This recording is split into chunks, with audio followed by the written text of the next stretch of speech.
That should be our theme song. I'm going to change it to You are Benny listening Hill song. to the B.I.G. Show with your hosts, Calvin and Garland. The B.I.G. Show is a weekly breakdown of the sports world from a fan's perspective. Here are your hosts, Calvin and Garland. It is the big show.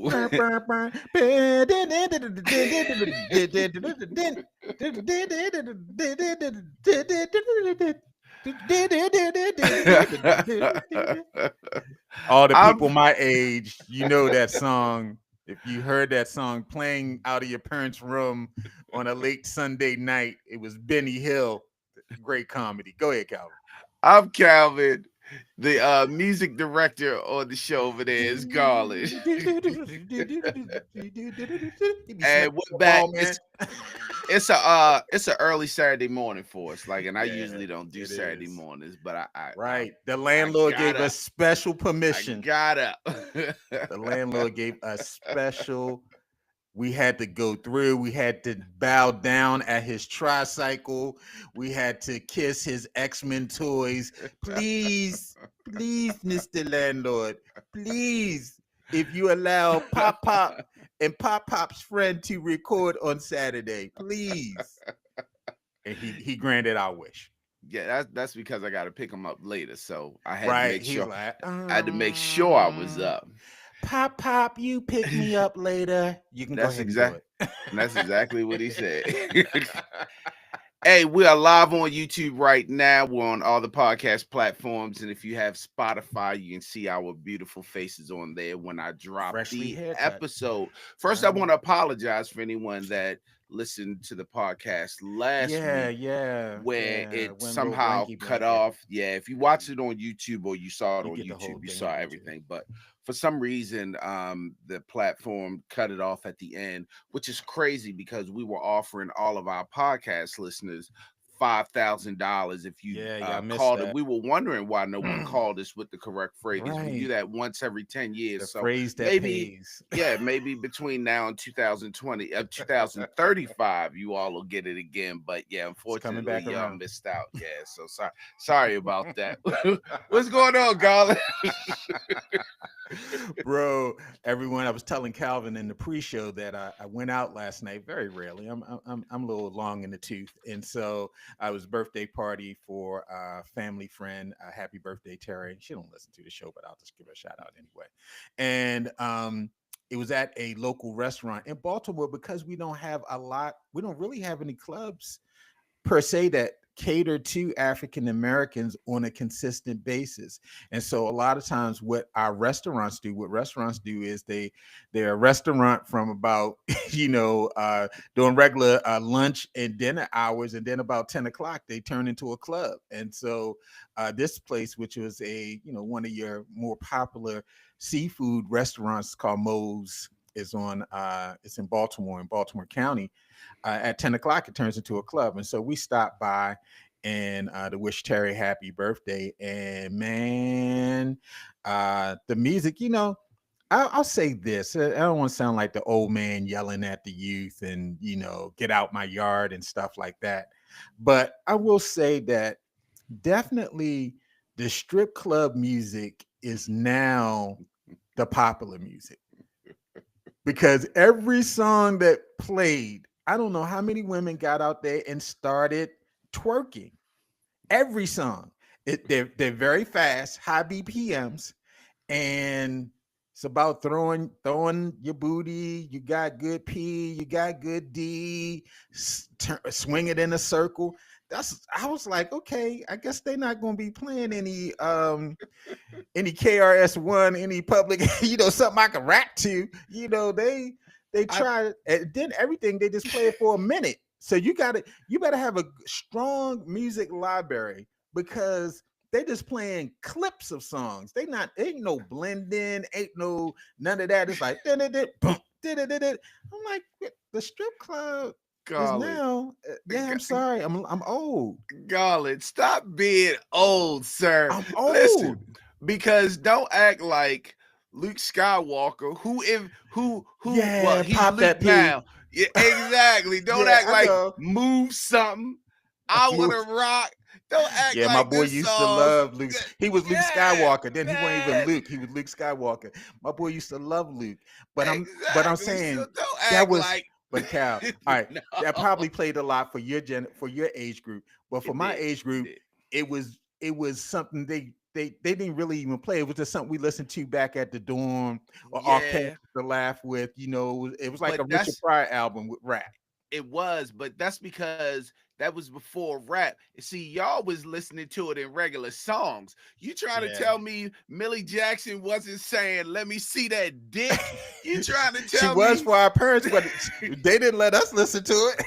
Yeah, Bro, listen, they I was just just realized what the song Reasons was about 3 or 4 years ago. what is it about? Reasons is about an affair. The reasons why we here, the reasons why we're cheating. Philip Bailey said, and I heard this on Questlove podcast. He said that people have asked him to come to weddings and sing that song, and he's like, no. Y'all don't haven't listened to the words. The words are it's about an affair. Me and Mrs. Jones, I know what that joint was at no 8-9, but it sounded good. But you knew Shirley Murdoch was always talking about as we lay with another woman's man. I know. You because you left, my world came to an end. That was about another woman's man. Where she would she called her, hey, Brenda, this is Shirley. Yeah, I want to talk to you. you also knew that almost every song Atlantic Star made was about somebody else's secret lover. Secret love. But bro, The video for If Your Heart Isn't In It is about the dude watching the girl with his brother. We ain't listening to the words. Shout out to Atlantic Star. One of them passed away recently. Really? Yeah. One yeah. of them, I mean, one of they the had lead hits and singers passed away stuff. recently. But yeah, Carl. I mean, I'm not trying to condemn the young people. And Woman wait. to woman is Shirley Brown. Yeah, and so I'm not trying to condemn the young peoples. Y'all And do don't- y'all thing. But And I don't was talk just like, about oh, the mixes and the DJs, because the Sean Marshall, the Mark Henry, all them tapes played a little bit of the song and kept it moving. I'm from the Frank Ski era. And so I'm from the Teddy Douglas era and Odell's. Those guys knew how to blend, they knew how to mix. And so, yeah, it was a different flavor. You really had to have skill. I could be a DJ now. Frank Ski Frank made a song called Doo Doo Brown, and you holding him as your icon. I'm talking about in terms of mixing. Frank Ski was Brown slap though. Yeah, Doo Brown slap. And Frank Ski, DJ Spin. I grew up in that era. DJ Spin. Yes, I went to school with DJ Spin. You used to work with Spin? I worked with him at Radio 1 when I worked at the radio station. Yeah, his brother and family, they're members of we're members of the same church and everything. Okay. Great family. And Spin and I went to Catholic school together. And I remember when they won WEBB, the Newmarks.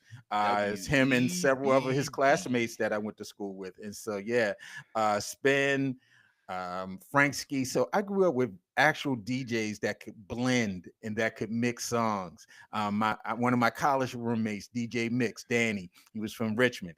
These guys they knew how to match beats. You ain't gotta know how to match beats today. You just gotta have a laptop. Man, now, what I will say, I knew I was getting old when Loafers used to have a spot Loafers, you take it back. That was the second Loafers because they still did the one that was on security. But so we called the second one on Washington Second Loafers. Yes. Me and Katina went in there, and we just started dating. Then we went in there. Friday night. It was Friday, having them buffalo wings up in Loafers. Right after work and stuff, just chilling. Yeah. Then all of a sudden, we seen all these young girls coming in with all this skimpy clothes. Turn into the club. Then we seen the dude come in with the turntables under his arm. Check, please. My ears were already hurting. I could feel it was going to be check, please. You are trying to be romance. We got up out of there. So, hey, Katina, man, you should see my house. It's so amazing. I got a brass waterbed and an Italian cook, Gino Sustagrati or something like that. I'm gonna make you love me. Then man, let's get into these. You saw DJ Booby coming and you like, check, please. I definitely, as soon as I saw the DJ, I was like, oh no, no, no, no, no, no. Yeah. Yeah, man. So hey, y'all keep on doing y'all thing. It ain't for me. I can make my own playlist. All right, man. Let's go ahead and jump into it. Boy, your boy Big Daboll got the axe. I mean, he went ahead, he got on Ozempic and everything. He lost all that weight. He got his beard together, but it did not help him, Calvin. New York Giants head coach Brian Daboll is out after the team blew another double-digit lead on Sunday in Chicago. Daboll was 20, 40, and 1 as Giants head coach. Assistant head coach and offensive coordinator Mike Kafka will serve as the Giants interim coach. The Giants won just 2 of their first 10 games for the third straight year. The Giants were 9-7-1 in Daboll's first season in 2022. They made the playoffs and had a little run. And then over the last 3 seasons, though, reality caught up with them. They're 11-33, the second worst record in the NFL during that span. If you saw the offseason Hard Knocks, they followed the Giants, and so you saw kind of inside that things were a little rocky. The owner, John Mara, really did not want to let go Saquon Barkley. He went on to have a big year in Philly, and they were at a crossroads. They were, should we take Jaden Daniels? Should we take Malik Neighbors? All of those things. And so they never really found their franchise quarterback. They had Danny Dimes there, and they had that run that first season, but then eventually Dimes got benched and they shipped him out. When we went to see them play the Ravens last season, I think Danny DeVito, I know it wasn't Danny DeVito, but the quarterback's last name was DeVito. Vinci or something. Yeah, something like that. Yeah, he was starting at quarterback, and so they were playing some guys you had never heard of, and they put a lot of their hope on the quarterback this year. Well, I want to forget his name. Dart. Yeah, Jackson Dart. Jackson Dart. They had him out there as Bomani said, he was running like he was a quarterback. So they had him out there running and scrambling and all that stuff. And old boys had 4 concussions already this season. And so they had to go ahead and cut that. So what you think about that, Calvin? There was some speculation that maybe if Bill Belichick had waited a little bit, this would be his job because he has a great connection to the Mars. As a matter of fact, that's where, it's not where he started his coaching career. He actually started his coaching career with the Baltimore Colts, if you did not know that. But he has a strong connection to the Mars family. But he put out a IG post earlier this week saying that he has no interest in the job. But, money always talks. But he wants to talk. Yeah, he decided he wants to stay at North Carolina instead of going to the New York Football Giants, if you believe that. His girlfriend must want him to stay there. Yeah, she must want to stay on campus. And so any thoughts about Daboll getting the axe? Yeah, man. Life comes at you fast. What was it? 2 years ago they won the playoffs. And what did he won Coach of the Year too. Yeah, he won Coach of the Year that season. They beat the Ravens that season as well. Life comes at you. Mm-hmm. Life comes at you fast, man. Mm-hmm. But I think good just a week ago. I think since last year we were all looking at him like, he might not actually be the guy. I mean, it's one thing to move on from Saquon Barkley and him have a big year, but then you move on from Danny Dimes and now he's having a big year. So you can't. And then, like you said, running the rookie quarterback into 4 concussion protocols, yeah, sir, your time here is up. Now, It doesn't help that their number 1 pick, Malik Neighbors, is out for the season because he is definitely a special catch. It doesn't help that their fire plug, Scatterbo, is also out for the year. Because he's definitely a great player, good player for them also. But yeah, his time was up, and he knew it. He knew it anyway. Like I think last year in the offseason coming into this season, it was talk that he may not make it through, but he knew he was playing for his job. They were fighting for their jobs. So I'm just shocked that the GM didn't get moved out. Yeah, I was shocked too. So the GM got the coach before the owner got the GM. We'll see how they end up the season. I'm not sure if the GM lasts either. I don't know if the owner wants to give him the opportunity to pick another head coach because the GM brought Daboll with him from Buffalo. And so Mhm. that was his choice. And it was his choice to let go Saquon and some of the other moves. And so I'm not sure if the GM makes it through the end of the year as well. But, they're starting Jameis Winston on Sunday because Dart's out. Do you think Eat the that's W's. yeah, Oh, eating eat them W's? W's. Is that the end of Russ Wilson? I mean, Russ came in. He started the season as the starter. He came in when Dart was injured in the last game. They had the lead. It wasn't really his fault that they lost that game. Defense couldn't stop the Bears. The Russ that we knew in Seattle is dead, and this Oh guy, God. he's done. Is he still a Hall of Famer though? Oh, great question. Man, I still think that decision to not hand that ball off to Marshawn Lynch, I think that may have hurt his Hall of Fame Because he would chances. have two Super He would Bowls. have 2 Super Bowls. Um, they Bomani hasn't talked about this in a long time, but I think he's in the Hall of Very Good. It wasn't Bomani. Mm, Jalen Rose used to talk about that. a Hall of It's Very Good. he's in the Hall of Very Good. I don't think he's a Hall of Famer. He's in the Hall of Very Good.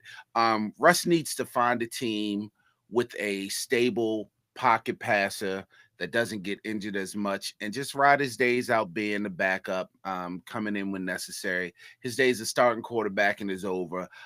He can't back up Jackson Dart. You could see that even when he came in, even the coach was all in the tent waiting for the quarterback to come back out. Like they just don't believe in him there. So that's why Jameis is there. Jameis should have been the backup anyway.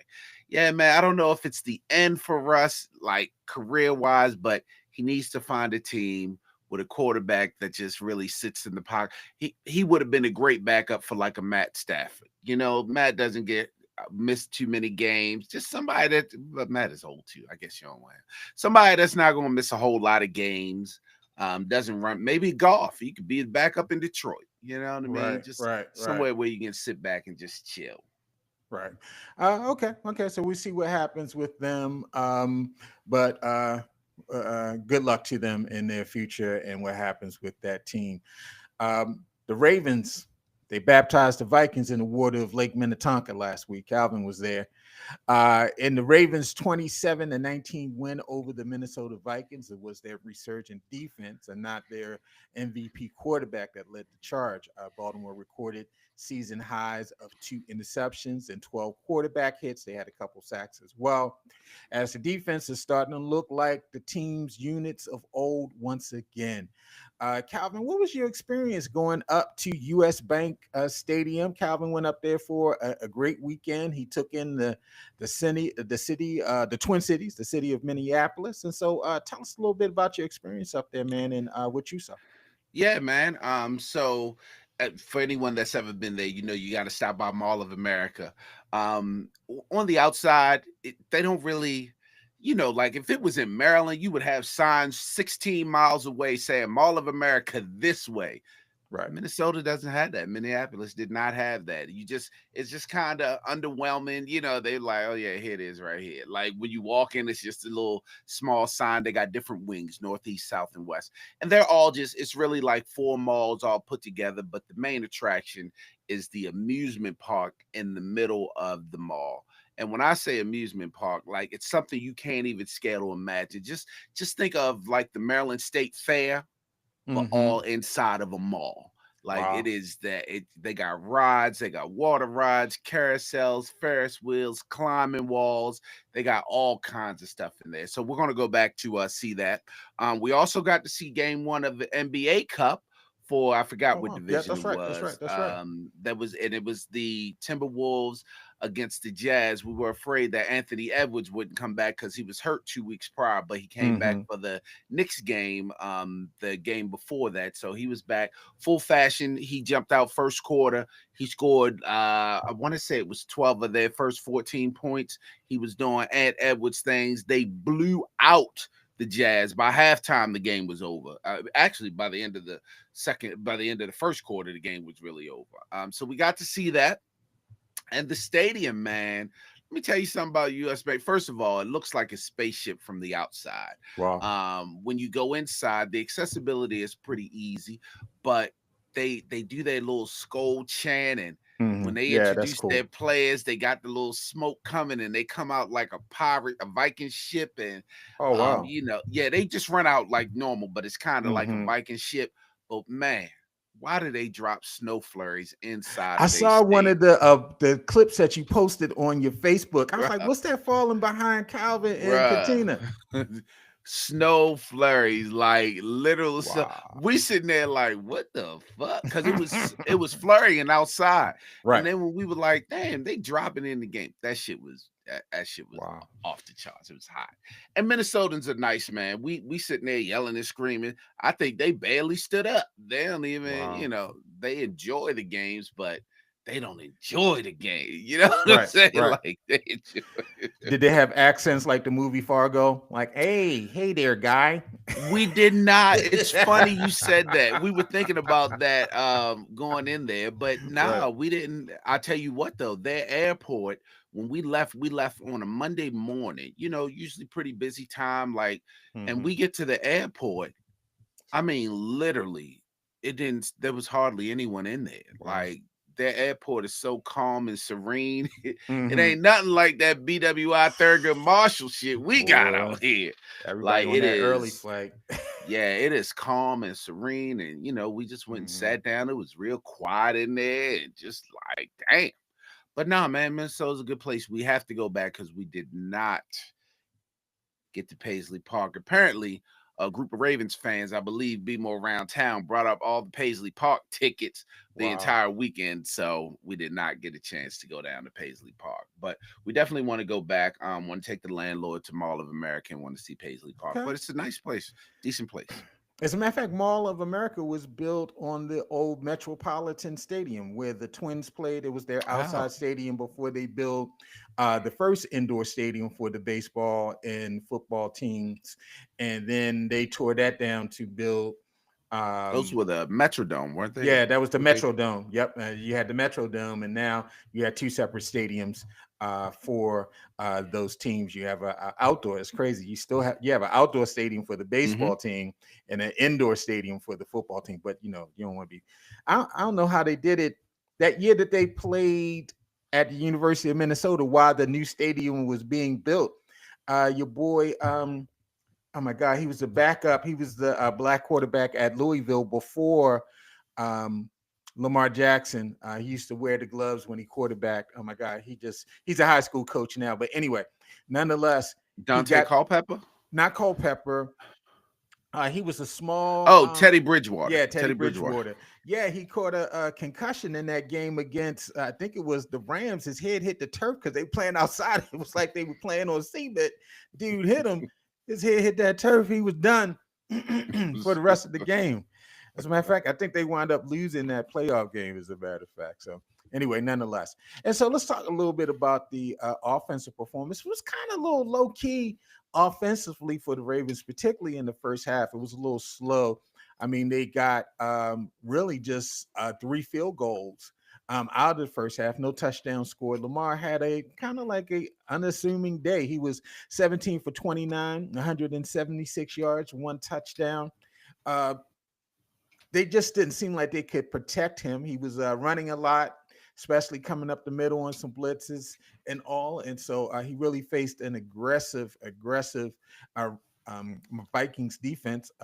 Derrick Henry, he had 75 yards on 20 carries, but he really did not establish any dominance until the second half. I think they had a good drive in the third quarter and maybe at the beginning of the fourth, where he ran like maybe 6 or 7 straight times. He did very well. And then they got down to inside the 5 and they threw a touchdown to Mark Andrews. Our boy, Justice Hill, he's the goal line running back that we need. He scored also in the game as well. Zay Flowers, he had 4 receptions for 75 yards. They spread the ball around a lot. Rashard had a catch or two, but really they just were not offensively dominant like you would want them to be. And it looks like a lot of the problems are up front with the line. What was your takeaway from being there, looking at them offensively? Yeah, it's funny you said that. We were all sitting there in the first half. We were like, open that shit up. Like, we were just like, do something, open it up. Now, with that being said, in that first series, you had Zay Flowers drop a catch that was right on him. It was tipped, but it still went to him. You had Mark Andrews in the first half drop a touchdown. He had to dive for it, but it's a Mark Andrews play. It's a play that he normally makes. It's a catch that he makes. So yeah, but I mean, shout out to Tagliabue, who, I mean, he missed the long one, which he's gonna have to make, but he got those three, and although they never look like they're going in, they always look like they're going wide left. They still sneak in there, so we needed those 9 points. Second half though, the offense did open up a little bit. I still think, and we know the offensive line is a problem. One reason why Derrick Henry can't score on the goal line is because of the offensive line. But I still think, and even watching this game, something is going on with Lamar. Of course, he was limited in practice most of the week because of his knee. He said he had soreness in his knee. But if you watch him, he just doesn't seem to be exploding like he used to. I don't know if he's still injured slightly or if he's a little hesitant based on the last injury. You know what I mean? But it's something that seems to just be going on. He's not the guy that we're used to seeing. With that being said, that would make him a 95% Lamar, which is still better than most of the quarterbacks in the league. Pretty much. They really, and people find clips and all, and so a lot of the clips that we've been seeing this week were really focused on the play of Daniel Falale and of Andrew Voorhees. Those are the two guards up in the middle.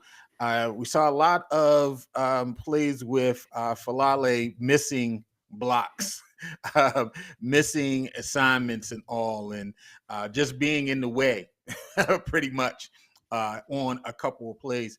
Do you think they really need to juggle up that line? I mean, I'm not saying Ben Cleveland is the second coming of Marshall Yonda, but do they really need to make a switch, because it really appears to be impacting the run game? They like to run these dives and they can't run them. Yeah, but at this point, who you gonna go to? You gonna go to Cleveland, and apparently he's not as good as Falalali, but I don't know, man. I'll say this. Although it has hindered the run game, I don't think it has cost them any games. We're not as explosive on the ground. Having Lamar Jackson and even having Derrick Henry definitely does cover some of those deficiencies. But I don't know, man. At this late in the season, I don't think you can switch. There's no one better to go to. They weren't able to find anybody in the before the free agent. I mean, before the trade period was over. I don't think there's anybody to go to, man. I don't. Nah, I don't know. You gotta roll with the what they say, roll with the woman that got you there, whatever. Right, yeah. Dance with the partner that brought you there, or something, Yeah. something crazy that white people say. So I don't like it, but it's just what else can you do at this point? That's You just true. got to figure out a way to not make it impact you as much, and that's really hard to say. Now, I will say, you did mention that Lamar was running a lot. I actually thought, watching it from the stands, I actually thought the pass protection was much better than it had been in the past few games. I thought Lamar stood in there a few times and was able to run through his reads without having to get out the pocket. It was the run blocking that was killing me. They just weren't opening up any holes until the second half when we had the lead, and then Derrick Henry was able just to grind a lot more down the field. But I don't know, man. I don't know what we do about them guards. Okay. Defense. I guess it's really time to give Zach Orr his flowers. I mean, the proof is in the pudding. In the last 4 weeks, this defense has played like the unit that we thought they could play like. A lot of pressure on the quarterback. Still, not a lot off of one-on-one situations, but a lot of simulated pressure getting there, sending extra man, kind of getting the quarterback off their spot. Some of the plays they were not able to complete, but they forced J.J. McCarthy into a lot of bad throws. He only threw for 248. A lot of that was garbage time throws towards the end when they were trying to come back. He threw for 2 interceptions as well. They had one sack Should have been 3. Right. Travis Jones had 1 sack. They had 2 picks. Your boy Marlowe had one with one hand because his finger had a major impact. As a matter of fact, he's going to be out for this Browns game because he had the surgery on the finger. And Malachi Starks, who's playing good football over the last couple of weeks with the new addition of Alohi Gilman freeing up. I'm sorry. Freeing up our safety to play closer to the line is giving us more options. Nate Wilkens, he has several tackles as well, 6 solo. And so what did you see from the defense that really stood out from? Yeah, man. A few. I think you and I may have had the talk or may have did in the chat, but I was really concerned about this game because of 3 names: Justin Jefferson. Right. We talked about it last week. Go ahead. T.J. Hawkinson and what's it, Jordan Addison. Those 3 receivers, and then I even knew that Jalen Naylor, their third receiver, being Hawkinson's a tight end, but the third receiver Naylor, I knew he could catch, and he was the one that showed off on us. But I got to admit, man, we look at, notwithstanding Matt Stafford from the Rams that they held in check. You were facing a Tua that couldn't do much of anything and only really had 1 weapon, well, 2 weapons. Coming in here, you figure JJ McCarthy may not be the best, but with those weapons, he could get it off. I gotta admit, they shut him down, man. They shut them down. So yeah, maybe it's time to say, okay, Zach, you getting in your stride, but you can't start slow again. This is the second year that the defense has started that slow. But yeah, the defense looked good, man. They were putting pressure on JJ. Like you said, they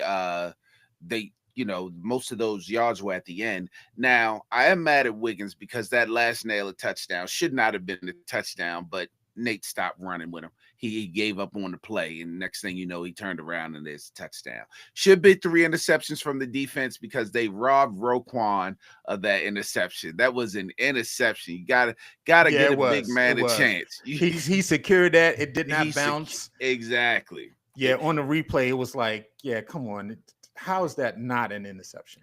Even when commentators are saying, then what is a catch now? Like, are there different rules from a catch by a defender? And when you got commentators saying that, then there's a problem. Like, it was obvious. But no, man, the defense looked good. The interceptions. Shout out to special teams because we've been pretty hard on special teams. We got a fumble recovery on special teams. Almost had 2.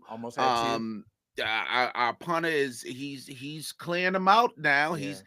That's 2 games in a row where he's punting extremely well. Already talked about Luke 3 or 4. Again, you got to start hitting these 50-yarders because that's just natural now. They could be game winners, so we need them. But yeah, man, I think the Ravens defense and special teams play very well. Yeah, I like the fact, Calvin, that they got off of the field on 3rd down a lot this game. They held Minnesota to 3 of 14 on 3rd down, which was great.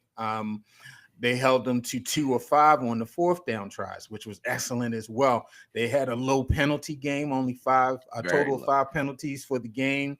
And although Minnesota had more total yards, those total yards were the trash yards towards the end when they're trying to scramble to get a tying score.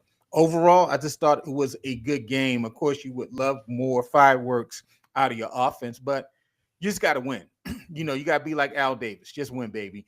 If you go out there and win 9-3, like we used to do back with the 2000 Ravens, or you win games like this, let's just go ahead and win them. And so I thought it was a good, solid overall win. Good for the franchise. Now, we're heading to a Cleveland game now. Although we won the Ravens won the first game 31-10. They were quarterbacked by Flacco, the second Oh, game of the I, season. whoa, wasn't that 41-10? Was it Was it 31? 41? I thought I it was thought it was. 31. I'll look it up real You quick. might be right. Listen, don't be shaving points off my Ravens. You might be right Oh, though. you're right. No, it was 41-17. I 41. was totally wrong. So I was totally off. You're right. Calvin, don't talk about his Ravens. 41-17. I stand corrected. And so they won that game 41-17. That was a tough game. That final score is really not indicative of the struggles that the Ravens had in the Yeah, first that half first of that half. Yeah. game. I think it was 10-3 or 10-6 at halftime. And so it was a very close game until they got into the third quarter. They held Henry under 50 yards rushing in that game. They've always played the Ravens well defensively. Their defensive coordinator is one of the top defensive coordinators. Schwartz is one of the top defensive coordinators in the league. And they tend to play a little bit better at home. I think the Ravens are at least 6.5. They may have come down. They were higher earlier this week, but it's supposed to be a lot of wind at the game this weekend, a lot of gust. And so they're thinking that's going to have an impact on the pass game. And so that means you're going to have to run. And Cleveland's done well against the Ravens' run offense. So any thoughts about this game coming up? What are some keys for you? Yeah, so I'm definitely with you on they have to do very well in the run game because Cleveland has a stout run defense. Now, if there's any silver lining, the Jets beat them up last week, and they scored on them, so maybe we can do the same. But they also have, well, what's the guy's name? It ain't Shador. Is it Dylan Gabriel? They Yeah, also Dylan have Gabriel. they also have the rookie quarterback who's in his third, fourth game now. Yes. Harbaugh does not lose to rookie quarterbacks. We can confidently say that. So I generally believe that that's our advantage right there. Our defense should show up, even though we have a few people hurt. Our defense should show up. I think it's going to be a tough game. It's going to be a tight game. I'm not worried about the win because Lamar throws a tight spiral. This ain't the Lamar of old. He throws a Sure. tight spiral. We do have Andrews and Likely, who's both have great hands. They can catch the ball, not like they did in Minnesota necessarily, even though they did come in the second half. But so my key is definitely you got to control that line of scrimmage on the offense and the defense because Krishan Judkins for them, their rookie running back, isn't a slouch either. Jerry Judy is starting to come on for them also, so they're going to have to. But outside of that, I mean, you do have Njoku and Fan in there, two tight ends. But I think the Ravens can neutralize the two tight ends. But yeah, it's definitely going to be the run game, controlling that line of scrimmage on both sides. It's cliche, but that's what it is. And Lamar getting a few of those spirals into the tight ends. I agree with you. I think, we're really going to have to stop that run because they know that Dylan Gabriel's arm, he's kind of like he's the white Tua. And so he does not have a super strong arm. He's not going to throw it over your head, especially in those conditions. They're going to depend a lot on Jenkins in the run game. And so the Ravens are really going to have to be stout and stopping the run and forcing them to throw the ball a lot. They're going to have to get pressure. They're going to be without Marlon Humphrey. He's going to be out for this game. And also Mike Green is questionable. And so you're going to have some players that are not playing a lot of minutes step up and take a larger role on the defensive end. I think on the offensive end, they're going to have to get that run game going. They're going to need some help blocking on those ends. I know Stanley normally does a great job in games against this offense and all, but you're going to be still facing not only, really in a lot of aspects, the top rush passer in the league. You got great linebackers on that team. And so they're really going to have to be in a position to block well. Myles Garrett is trouble, and they're going to put Myles Garrett everywhere along that line. I expect to see Myles Garrett line over the guards a lot in pass downs. And they even did it when they played in Baltimore. Myles Garrett, he lined up a couple times on Falale and I think a whistle was called. Fale got saved on one of the plays, but he's going to be lined up at various places along that line to take advantage of the Ravens' weaknesses. And so the Ravens, I think we're going to see a lot of Pat Ricard in these sets. Also, Justice Hill is going to be out this game as well. And so that means we're going to have a lot of Keaton Mitchell sightings. I think that was good last week. Yeah. It's that change of pace we've been advocating for Right. all season that somehow the Ravens did not figure out, but the fan base did. And so I think we're going to be seeing a lot of Keaton Mitchell. More than likely, Rashawn Ali is going to be active as well. And so we're going to see a lot of the young backs, and we're probably going to see a lot of Ricard in passing downs, blocking, trying to help to contain Myles Garrett and others that are rushing the passer. And so strong defense against the run, and you've got to be able to run the ball and do some play action on the offense for Lamar. I think Keaton Mitchell's going to have a big game. He's primed to have a big game on this one. Fantasy managers, if you have a Keaton Mitchell, I think you might can put him in a flex spot this week. I think Keaton's going to get a touchdown. He's going to get a words from Here Comes the Boom. Words from Here Comes the Boom. That's Calvin's team name. Here Comes the Boom. You got words.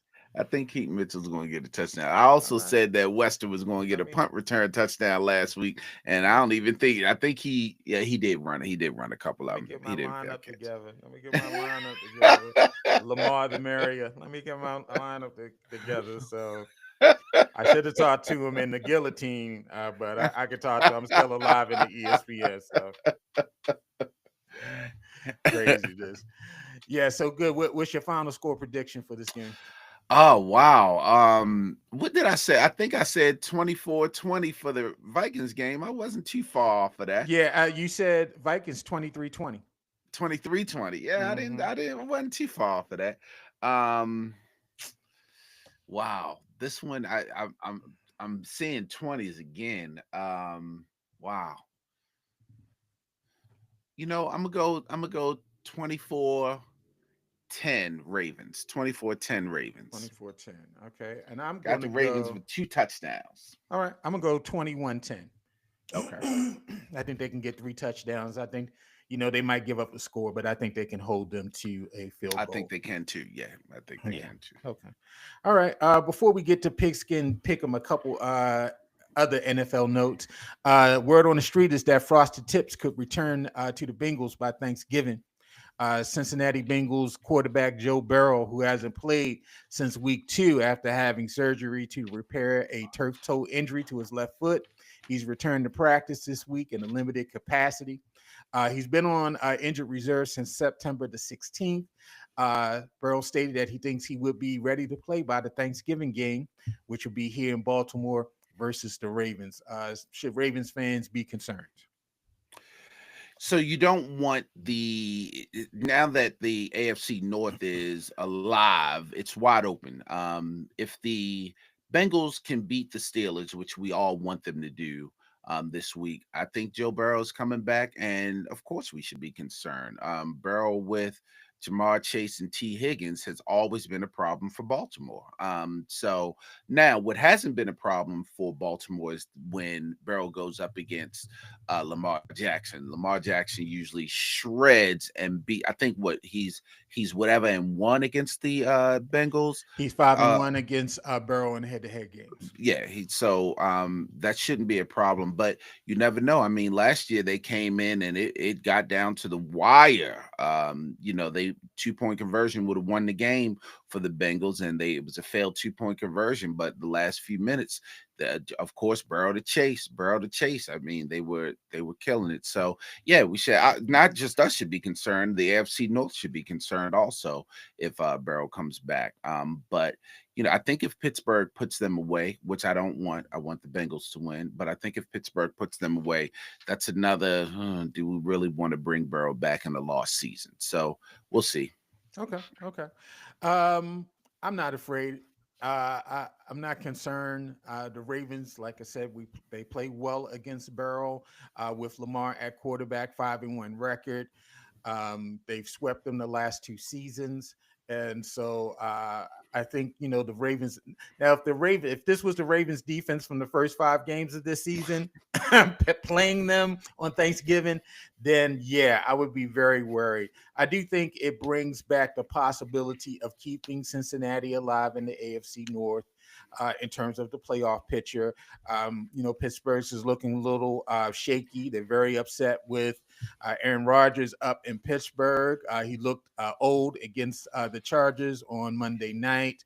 And so there's a lot of worry that, they may miss the playoffs this year. It does bring back, and they have they're playing the Steelers this weekend. And so they already beat the Steelers earlier this season with Flacco in Flacco's first game there. If Flacco can just carry them maybe another game or two and they can win those games, it would be great. I think if he comes back by Thanksgiving, there's a strong possibility that they might lose the next 2 or 3 games because their defense is so putrid. They should have won the Bears game. They should have won the Jets game, had leads in both of them and gave those leads up in the fourth quarter. And so the issue is not the offense for them, it's their defense. And so we'll see what happens. But I think these next 3 weeks are crucial leading up to Thanksgiving. I agree with you. If they lose these next 3 games going into that Thanksgiving game, there's no reason to play Burrow. You're just bringing them back to let them get out there a little bit. And, that's like the Browns, the ownership anyway. They probably would bring him back. But if they lose these next 3 games, I think they're pretty much done for the season. So you don't have to worry about any impact from that offense. And also a good friend of ours, Justin Tucker, Baltimore. We love Justin Tucker. You know that the Ravens have released Justin Tucker amid a lot of allegations of sexual misconduct by Mr. Tucker. He has served his suspension and now he is eligible to be picked up by any NFL team or signed by any NFL team. Do you think Tucker will be kicking for someone before the end of the season? I don't. You don't? Okay. Not that he couldn't. I don't. I mean, the political climate in this country right now is all over the place. But, unless you want to have women's groups protesting at every home game and even some away games, I think NFL teams will stay away from them. Although I believe it's Atlanta that's gone through the 4 kickers this year, maybe only 2. Green Bay kicker McManus isn't as solid. So you just never know. I don't think he will, but it's not that I don't want him or I don't think he can do it. But I do think he'll get signed. If not this year, I think he'll get signed next year, or at least be invited to someone's camp to see if he still has it in himself. Hey, if I'm on the verge of making the playoffs and my kicking game is horrible, I'm going to bring Tucker. I don't care about these women. I'll go ahead. Hey, apologize. We've established that with the NFL that they do. The NFL does not care about women. They care about winning, not the other W, not women winning. And so, if you are a Seahawks team and your kicker goes down, or if you are the Broncos and your kicker goes down, if you are the Bears and Santos goes down, or if you are the Chargers, any of those teams that are kind of on the fringe, if Tucker's out there and he comes in and he looks good, I think there's somebody that is going to give him a shot. He probably worked out this week for a couple teams, and some teams are probably keeping it on ice. And if things go left with their kickers, I think we might see Tucker before the end of the season. All right, let's go ahead and get into Pigskin Pick'em. Calvin don't like this part because right.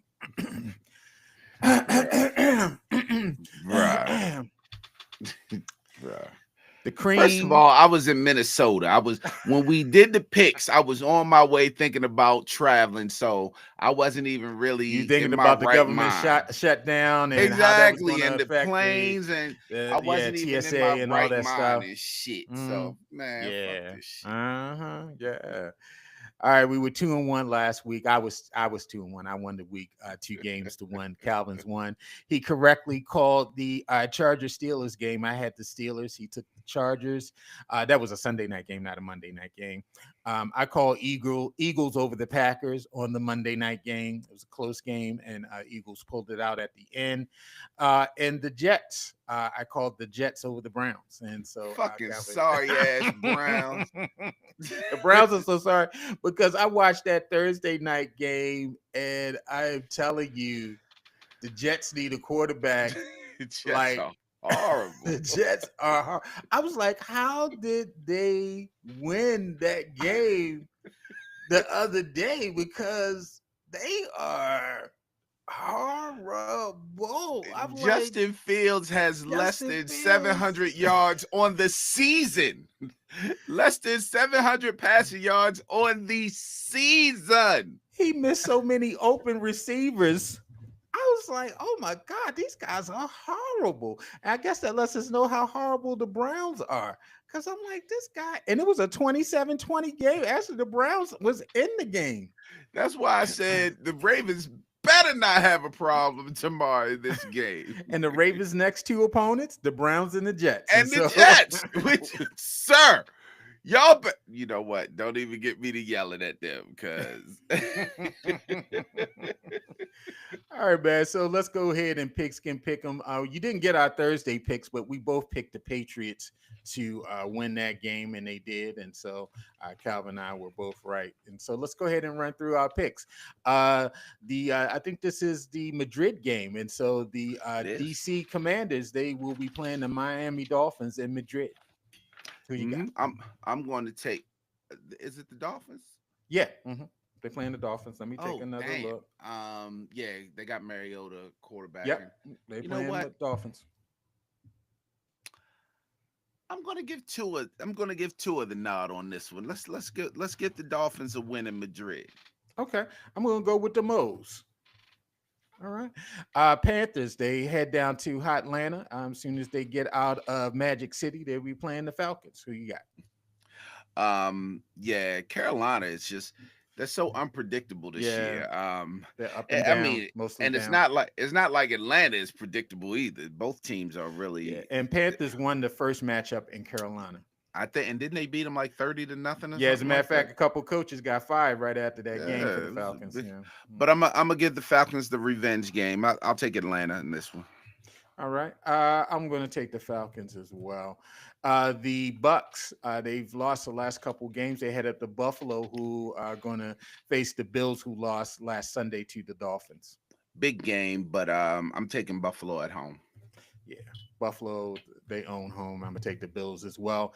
Texans, C.J. Stroud is not starting this game. Davis Mills will start this game. C.J. Stroud still dealing with concussion protocol. They head to Tennessee to take on the Titans. Yeah, Tennessee is another team that's just pretty bad. I'm going to take the Texans. I'll take the Texans as well. Again, we just mentioned Bengals. They head up to Pittsburgh to take on the Steelers. As much as I want the Bengals to win, that defense is just so bad. I know they've been called out by their own players, so I'm sure they're going to try to do whatever they can do to tighten it up. But I'm taking Pittsburgh. All right. I'm taking Pittsburgh as well. I like what Flacco's done for them. But, yeah, that defense is just horrible, and it's not dependable. I want Cincinnati to win. You want Cincinnati to win? Yeah, but I'm taking Pittsburgh. I'm with you. I'm with you. The Chargers, they head down to Duval to take on the Jaguars. Travis Hunter is out for the season, had to have surgery on his knee. And so who are you taking in this game? Yeah, they brought up this dude, Parker Washington, who's became some of the main point, and he hasn't been too bad. I'm still going to take the Chargers. I think the Chargers are finally finding their stride now from the past few years where you would think they're doing something. Right. I'm going to take the Chargers as well. Jags, they blew a big game last week too. The Texans had a lead and gave up 20-plus unanswered points and wound up losing that game in the fourth quarter. Bears, they head up to Minnesota where Calvin just left, and they play facing the Vikings. Bears coming off a big win last week. Yeah, man. Bears are looking good. I'm going to take the Bears to go into Minnesota and give them their second home loss in a row. I will take the Bears as well. Packers, they head up to East Rutherford to take on the Giants. Giants, this is looking rough. Boy, Jameis is going to be in there. He's probably going to throw 20 interceptions. I'm going to take the Giants. Who are you taking? I'm sorry. I'm going to take the Packers. I was about to say, you serious? I'm gonna take the Packers. Yeah, I'm sorry. Oopsie.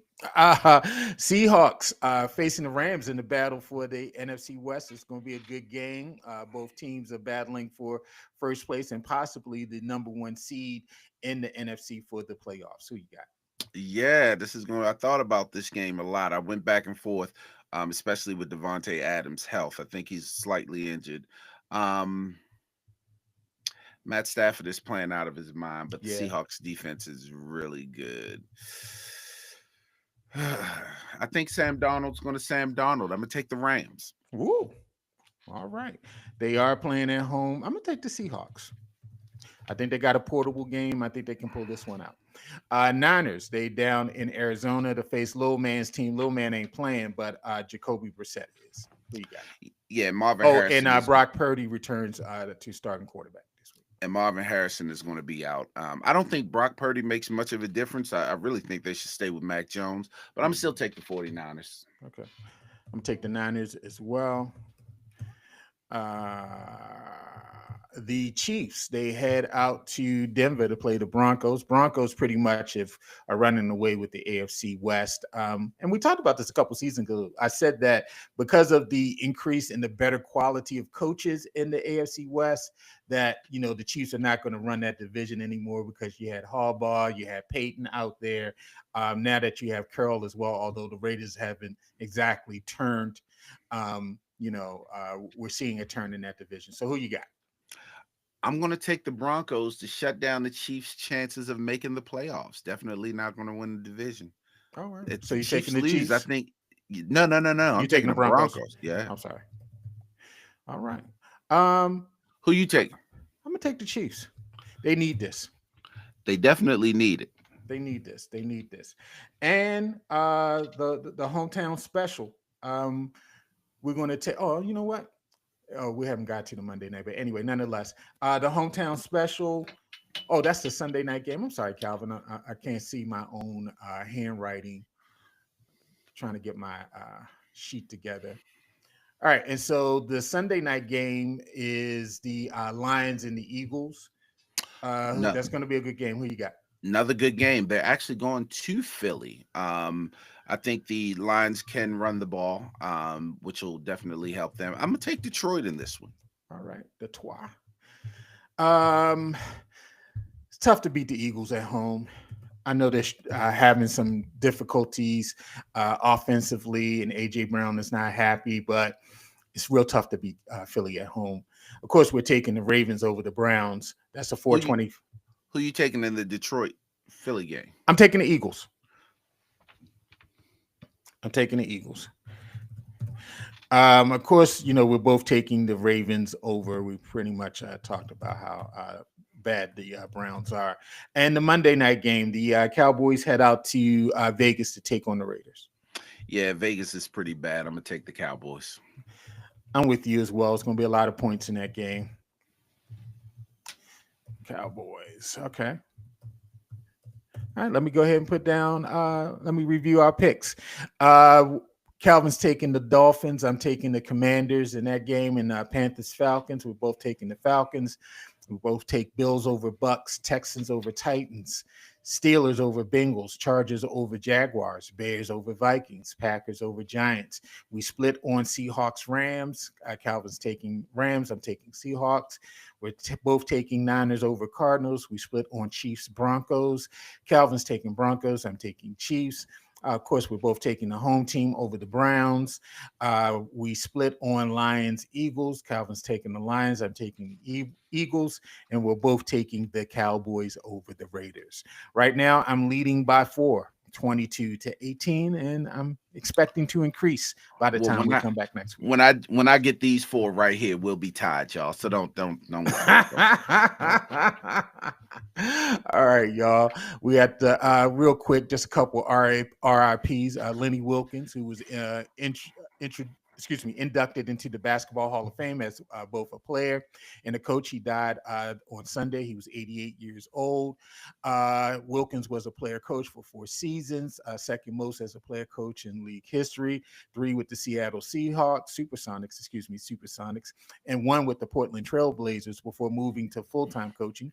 He led the Sonics to the 1979 NBA title. He was coach of year in 1994. And he won 1,332 games, third most all time, and he coached the most games in NBA history. You talk a lot of NFL and NBA history with over 2,400 games that were coached. Will we ever see another player coach, Calvin? This guy, although he was not the last player coach, his history,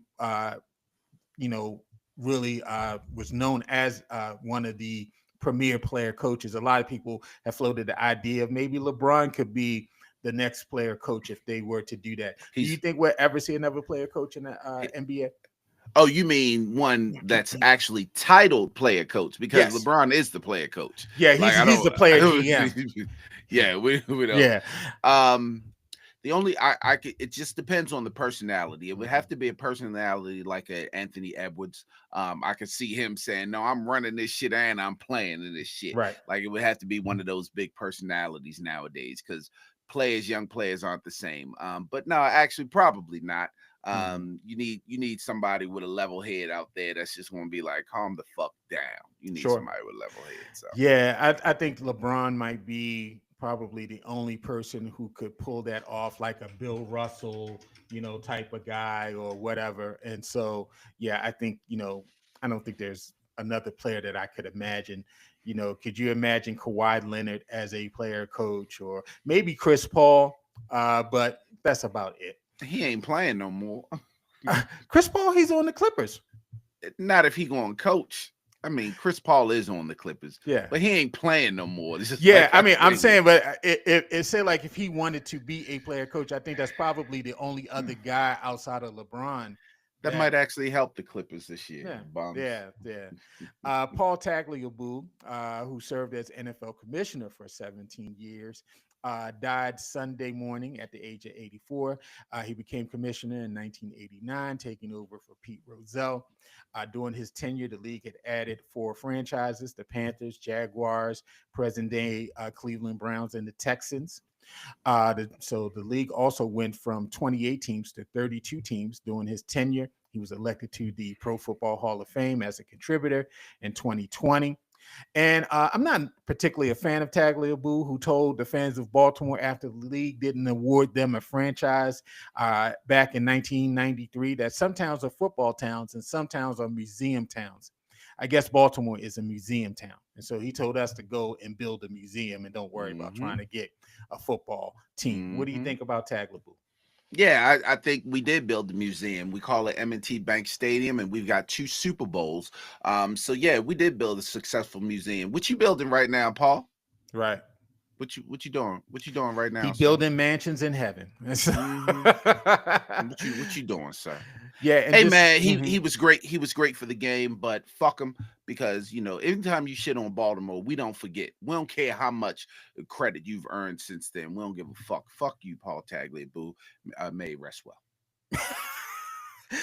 Just real quick, the Cleveland Guardians pitchers Emmanuel Clase and Luis Ortiz were charged with fraud, conspiracy, and bribery stemming from an alleged scheme to rig individual pitches that led to gamblers winning hundreds of thousands of dollars.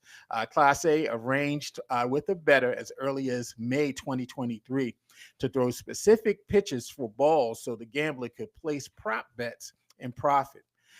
Ortiz joined the scheme in June of 2025, and between the two, the gamblers won at least $450,000 wagering on their pitches, while Clase and Ortiz were given kickbacks for their participation.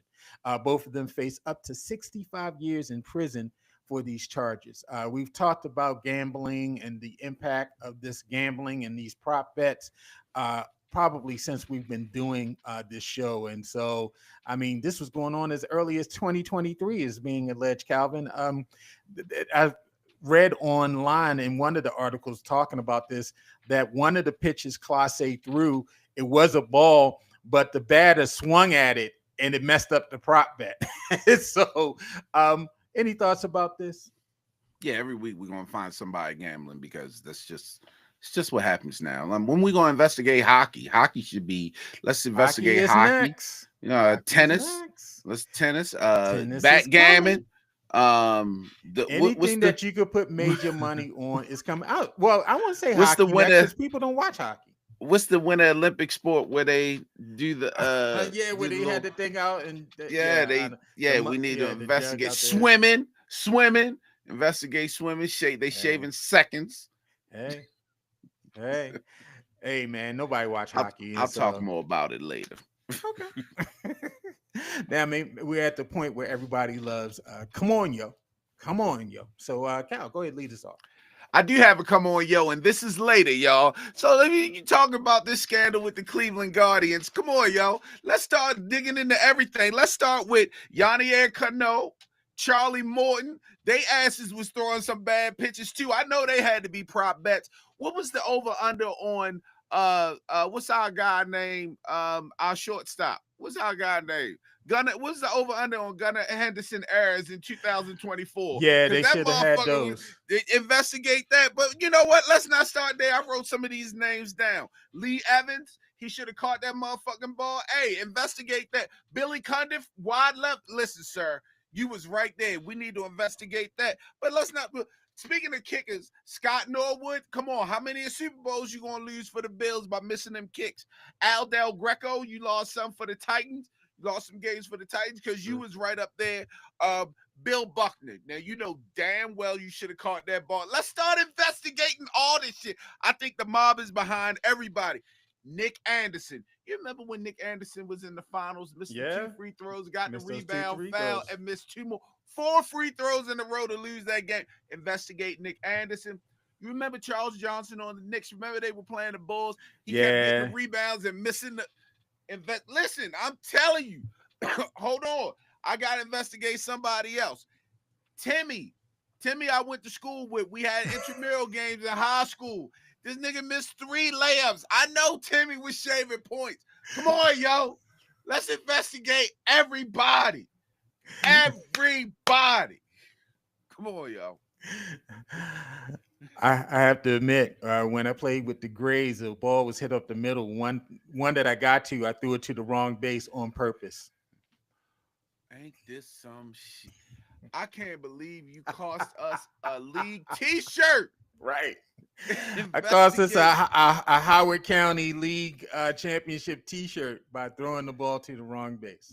Investigate. But I got an extra Gatorade later on that day. Oh my God. All right. Come on, yo. Lately I've been, Baltimore Sun, Sinclair Broadcasting, Fox 45, all these clowns. I was reading an article yesterday, happened to come across on Facebook. You know, Sinclair Broadcasting is a media conglomerate that owns TV stations and a couple newspapers across the country. As a matter of fact, you probably know Sinclair Broadcasting for its alleged boycott of the Jimmy Kimmel show after Jimmy Kimmel was censored by Disney and taken off the air for a couple weeks, and they decided they were going to put it back on, and Sinclair said that they would not broadcast the show until Kimmel apologized, but they wound up doing it anyway. And here locally, they brought a newspaper called the Baltimore Sun. The Baltimore Sun was a great paper, but as most newspapers across the country, they lost a lot of writers just due to corporate takeover and downsizing of media to where basically, you know, it's nowhere close to where it was in its heyday. They've been doing these articles on nonprofits, particularly if nonprofits are in compliance with state laws. As a nonprofit, there's some paperwork you have to file with the state of Maryland in order to receive state funds. I work for a state agency and I'm very familiar with the process. Well, most of the residents in Baltimore are not.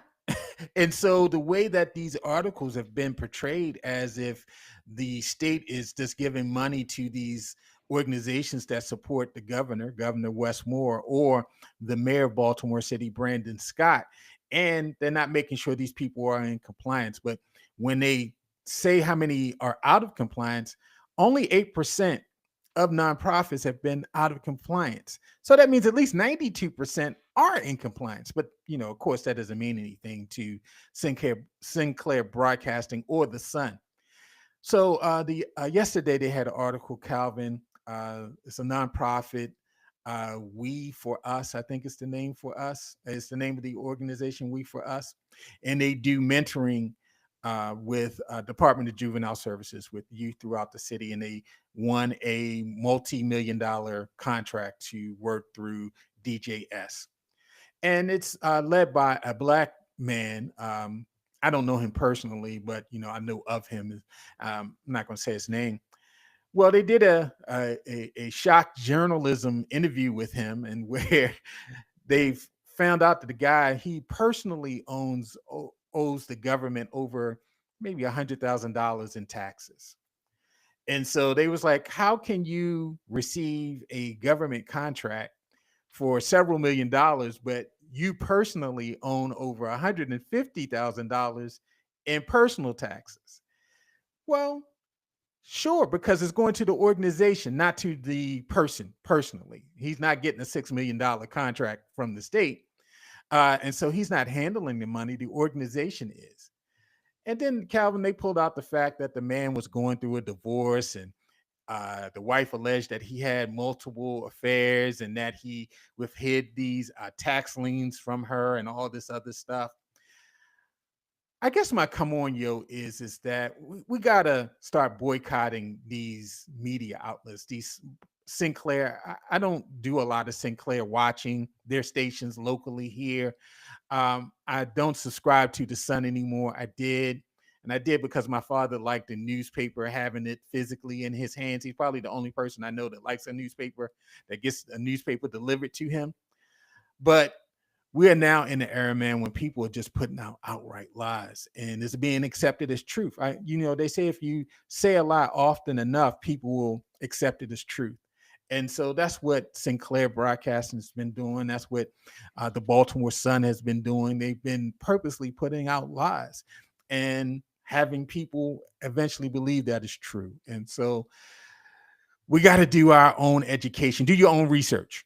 We got to do our research, and we got to understand where these stories come from, what the political leanings of the people that are feeding us our media today, and the goals that they're trying to accomplish. It's obvious that Sinclair Broadcasting hates Baltimore City. It's obvious that the Baltimore Sun hates the state of Maryland and Baltimore City. But yet and still, we keep on falling for the okie doke. So come on, yo. Let's just, go to the Banner. The Banner is much better, more balanced reporting than you would get with the Baltimore Sun. Subscribe to the Times. Do something else. But, yeah, these Sinclair-owned instruments are just horrible. Yeah, conservatives are taking over the world when it comes to media. They're taking over this country. But like they say, history is written by the winners. And right now, conservatism. Yeah, they're winning. This country. So. They're winning.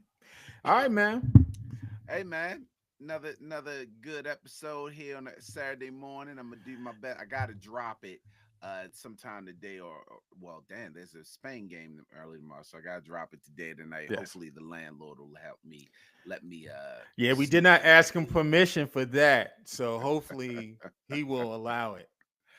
But yeah, man, we thank you all for joining us. Again, we are live on YouTube right now. You can find us on all the podcast platforms. And if you do have Spotify, you will be able to see our beautiful faces. All right, man, let me hit this outro so I can get on with my nap and the rest of my weekend. Go pick up this little boy. So there you go. Run my life. Oh, by the way, I got some more people. Mark Andrews dropping that 2-point conversion. Investigate him. Bradley Bill. Bradley, you can't be hurt every season, all season long. City College High School football team, y'all couldn't keep the streak going. Y'all know y'all gave up that City College game. Last but not least, Kamala Harris. Come on, girl. You know you could have found some more of them votes. Shit. All right, Garland. All right, bro. Peace.